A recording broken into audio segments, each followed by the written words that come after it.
ಹಾಸನ ಜಿಲ್ಲೆ ಅರಸೀಕೆರೆ ತಾಲೂಕಿನ ಕಚೇರಿಯಲ್ಲಿ ದಲಿತ ವಚನಕಾರರ ಜಯಂತಿಯನ್ನ ತಹಶೀಲ್ದಾರ್ ಹಾಗೂ ಅಧ್ಯಕ್ಷರು ರಾಷ್ಟ್ರೀಯ ಹಬ್ಬಗಳ ಆಚರಣಾ ಸಮಿತಿ ವತಿಯಿಂದ ಆಚರಿಸಲಾಯಿತು। ಈ ಕಾರ್ಯಕ್ರಮದಲ್ಲಿ ತಹಶೀಲ್ದಾರ್ ಸಂತೋಷ್ ಕುಮಾರ್ ಅವರು ಮಾತನಾಡಿ, ವೃತ್ತಿ ಮತ್ತು ಕಸುಬುಗಳ ಆಧಾರದ ಮೇಲೆ ಜಾತಿ ವ್ಯವಸ್ಥೆ ರೂಪುಗೊಂಡಿದೆ ಎಂದರು।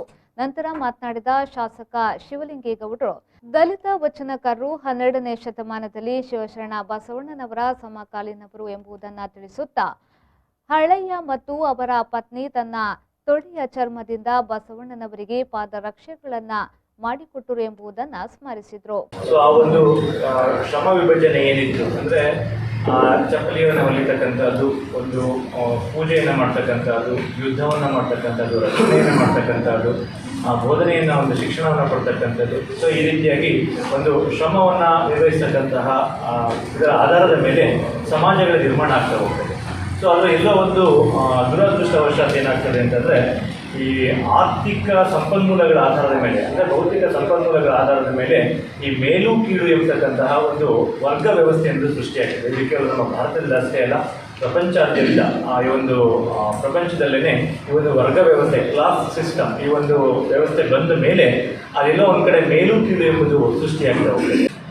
ಕಾರಣ ಇಷ್ಟೇ, 12ನೇ ಶತಮಾನ ಈ ದೇಶಕ್ಕೆ ಒಂದು ಪಾವಿತ್ರತೆಯನ್ನು ಕೊಟ್ಟಂಥ ಸಂದರ್ಭ। ನಾನು ಅನೇಕ ವಿಚಾರಗಳನ್ನು ಪ್ರಸ್ತಾಪ ಮಾಡಬೇಕಾದ್ರೆ ಮತ್ತು ದೇಶದ ಇತಿಹಾಸವನ್ನು ನೋಡಬೇಕಾದ್ರೆ 12ನೇ ಶತಮಾನದ ಕಾಲಘಟ್ಟ ಒಂದು ಪಾವಿತ್ರತೆಯನ್ನು ಪಡೆದಿದೆ।